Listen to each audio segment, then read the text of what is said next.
Hello everyone, I'm Pizzas, and until about a week ago, I was a mere mortal like yourself. Well, you see, while others have been grinding real life, I've been grinding SoulSteel. That is right, this is the most powerful set of armor and weapon in SoulSteel, and I'm actually going to show you guys how to get it right now. But I'm not just doing that, I'm also going to be showing you guys what every beginner armor set does in SoulSteel. If this helps you at all, make sure to leave a like and subscribe. To get the Flame Vein set, you're going to need to do the first dungeon and complete what's called the Dark Altar, and this is going to reward you with what's called a Relic. So what we're going to want to do, we're going to want to travel to what's called the Old Kingdom. And as soon as we log in, you'll see the cannon right over here, assuming you got it activated, and we're just going to jump right in over here. And I'm going to show you guys how to open up a relic, which if you didn't know, that is actually what you need in order to craft this. And to get the materials, you're going to actually need to defeat the Dark Altar. This is exactly where you need to go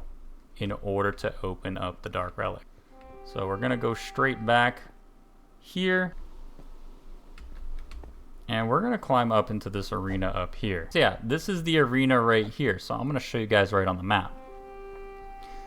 So as you can see, this is the Valley of Wealth down here, and if we go right up to this sort of Coliseum back here, this is the arena where you can open up the relics. But before I go in there, I actually need to switch my armor back because it's literally tier 1 and it's my worst armor set I own right now. So yeah, I got the set, but that doesn't mean I can afford to upgrade it. Are you kidding me? So you'll see a strong enemy will spawn. You'll see his level's 99. And he does this block. My weapon is actually so high tier, I almost one-shot it. But there you go. It's going to drop this, in which you can actually open up your relics. So the one we're going to want for this set is what's called the Burning Devotion Relic. So we're going to open it up. See my rewards right over here. I got the armor fragment, rare ingot, and I got a soul stream ink. But what do I do with this armor piece? Well, now, if we go back, you'll actually be able to craft the armor set.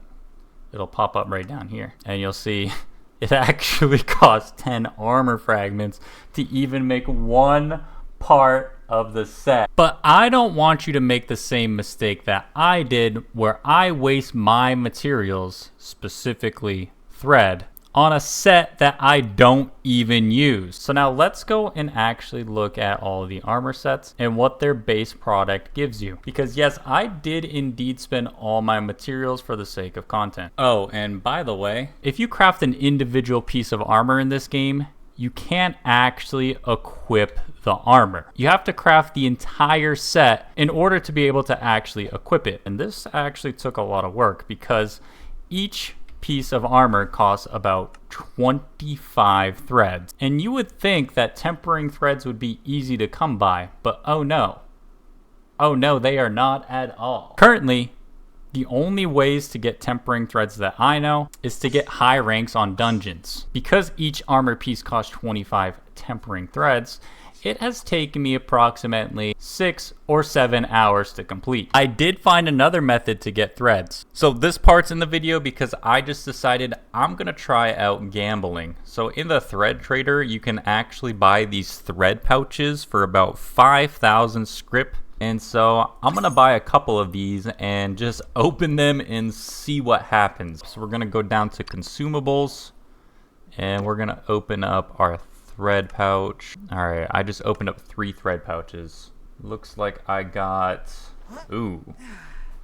I feel like I got very little thread for 5,000 gold. Oh, no. Luckily, I did have enough materials anyways. I just thought it was funny that you can actually gamble. I actually have my last set right here, so we're going to skip ahead on the crafting time so I can start to show you what each one does. Oh, and another thing, I crafted all the starter weapons as well, so we can actually see what they do also. And I've upgraded most of them to about tier 5 just because that's the sort of materials I have. So let's put them all on and see which one looks best and kind of go from there. Okay, so the Traveler Duds. This is the armor you get at the start of the game. You can see my Traveler Duds are tier 1. From what I've learned with this is there's really no extra benefits to this. If you start upgrading it up the tiers, it's going to really just upgrade your defense, and health. Next one I have is what's called the Explorer Attire. You can see here it looks like I kind of have a scarf.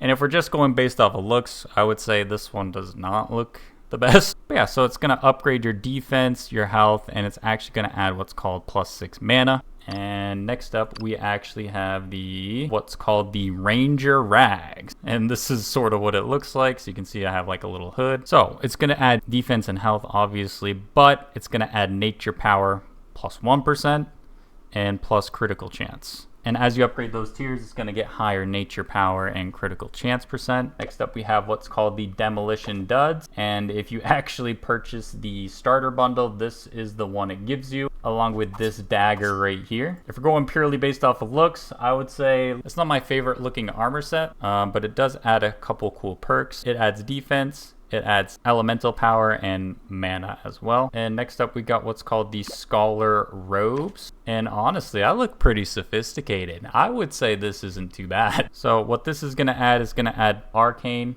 mana, and mana regen. So it's definitely a little bit of a step up from just the Demolition Duds, which only adds mana. And lastly, for the starter armor, we have what's called the Soldier's Armor. This is going to add defense and health, but it's also going to add physical power. I thought this set looked the absolute coolest until I realized that it starts at tier 1 and it wasn't actually better than my other set of armor that I already started grinding. As you progress in the game, the armor gets more and more expensive to actually upgrade. And finally, this is what the peak of SoulSteel looks like. This is what's called the Flame Vein armor. So it's going to add defense, it's going to add health, as well as fire % chance. And then the weapon that sort of pairs with that is called the Ash Fume, which adds fire as well as slashing. So when you first start the game, you have the choice to go with what's called the Poison Blade. And this actually poisons the enemies as you start swinging at them. As you can see here, it adds plus poison and plus slashing. And then you're given the choice between that and what's called the Arcane Halberd. It's pretty similar. It's probably just a little bit more powerful up front. You can see it as arcane and slashing right here. And like I said, I upgrade them all to about tier 5 so we can kind of see what some of the first upgrades look like. And then you'll start to get fragments from the dungeons. You can get what's called the Thunder Axe, the Crackling Spear, and then the Sword of Gust. So as you get higher and higher ranks, I'll show you that a little bit more in a sec. You'll start to get these fragments in which you can craft all these as well. This is the Thunder Battle Axe. It's actually going to add electricity on top of the slashing, and it actually adds a critical chance hit. And we have the Sword of Gust, which are going to add air power as well as the plus slashing as well. We have Crackling Spear. This is going to add electricity, piercing, and critical chance also. And lastly, for at least the starter weapon, I have what's called the Burning Warhammer. This is adding blunt force as well as fire, and it also adds critical chance too.